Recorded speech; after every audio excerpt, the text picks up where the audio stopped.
जय हिंद दोस्तों, बिंदास धीरज में आपका स्वागत है। अगर आप भारतीय युवा हैं और आपने भारत में शिक्षा ग्रहण की है तो आपने स्कूल या अपने कॉलेज में ये ज़रूर पढ़ा होगा कि भारत की खोज वास्को डी गामा ने की थी। 1498 में वह यूरोप से भारत की तरफ आया और उसने भारत की खोज की। इसका क्या मतलब है कि 1498 के पहले भारत का अस्तित्व नहीं था। मैं एक बात मान सकता हूं कि कोलंबस ने अमेरिका की खोज की, ये बात तो समझ में आती है क्योंकि उस वक्त अमेरिका की जानकारी पूरे विश्व को नहीं थी। अंटार्कटिका महाद्वीप की भी खोज हुई, ये भी मैं बात कर सकता हूं, मान सकता हूं, क्योंकि इसके पहले अंटार्कटिका महाद्वीप की कोई जानकारी नहीं थी किसी के पास।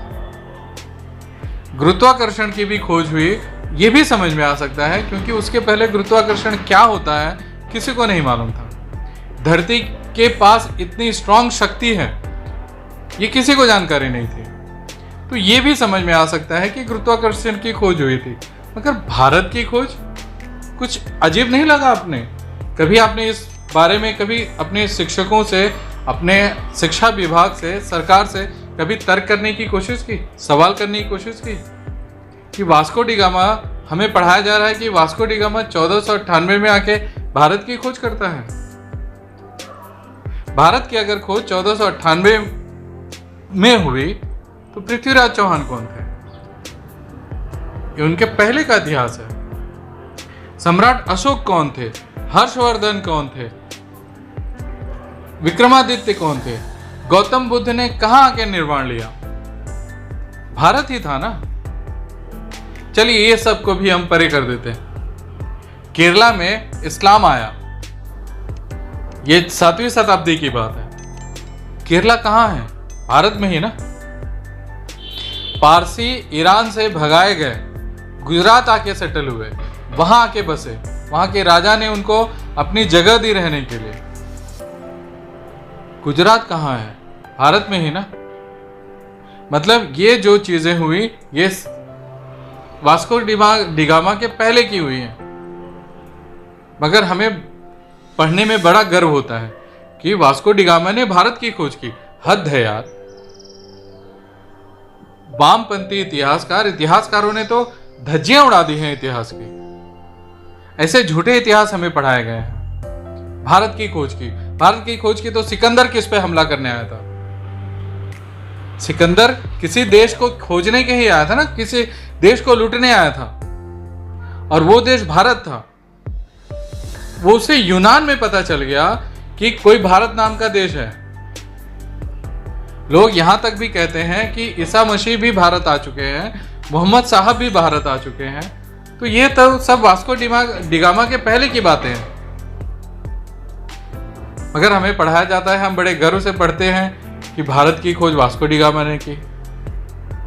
जिस इतिहास की किताब में यह लिखा होता है कि वास्को डी गामा ने भारत की खोज की, उसी इतिहास के अगले पन्ने पे ये लिखा होता है कि भारत में अशोक सम्राट थे, चंद्रगुप्त मौर्य थे, भगवान राम थे, भगवान कृष्ण ने जन्म लिया, गौतम बुद्ध यहाँ आके रहे, गौतम बुद्ध को यहाँ आके शांति मिली, लुम्बिनी से यहाँ आए थे। तो वो कौन थे? वो कहाँ थे? वो भारत ही था। इतिहासकार ये भी कहते हैं कि यूरोप से आर्य आके सिंधु घाटी पे बसे। वो सिंधु घाटी कहाँ थी? भारत में ही थी ना। कई पौराणिक काल से, वैदिक काल से हमें पढ़ाया जाता है महाभारत की कहानियां, जिसका एक भाग हिंदू धर्म का मूल आधार है, भगवत गीता। वो महाभारत महा में भी भारत साथ में जुड़ा हुआ है। मतलब भारत का अस्तित्व नहीं था तो ये महाभारत कैसे हो गया? और हमें पढ़ाया जाता है कि वास्को डी गामा ने भारत की खोज की। हद है यार बेशर्मी की। ये कैसा इतिहास है? ये कैसा इतिहास हमें पढ़ाया जाता है, और ऐसा इतिहास हम पढ़ते कैसे हैं? और उसके बाद सरकार इसमें कोई बदलाव भी नहीं लाती है। बड़े गर्व से कहा जाता है कि भारत की खोज की। यार भारत की खोज नहीं, भारत ने दुनिया को खोजा है। भारत को जिसने भी खोजा शांति, मोक्ष, अहिंसा के लिए खोजा। पूरी दुनिया को अगर नेतृत्व क्षमता अगर किसी ने दी तो वो भारत था। पूरी दुनिया को शांति, सद्भाव और प्रेम की अगर शिक्षा किसी ने दी तो वो भारत था।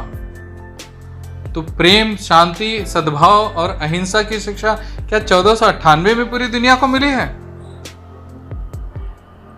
हमने पूरी दुनिया को नेतृत्व दिया, हमने पूरी दुनिया को शिक्षा दी, संस्कार दिया, साहित्य दिया, और उस भारत की खोज 1498 में हुई है।